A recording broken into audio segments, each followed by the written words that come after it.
Достар, әр заманның өз дәуірі, өз ықпалы, өз күш иелері болады. Мысалы 90 жылдары өтпелі кезең уақыты заң әлсіз, жүйе тұрақсыз.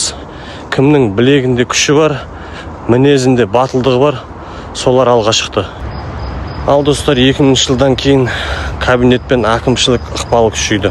Байланыс, қызмет, лауазым шешетін кез келді. Адамдар балам әкімшілікте істейді деген сөздің өзі төрге шығарды.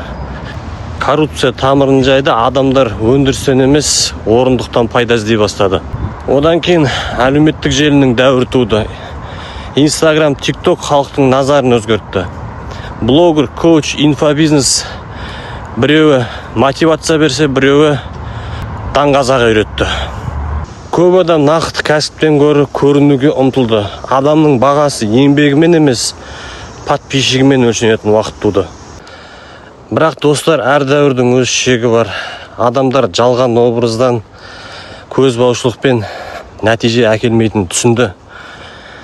Енді нағыз таза өнім шығаратын, технология әкелетін, жұмыс орнын ашатын адамдардың дәуірі келе жатыр.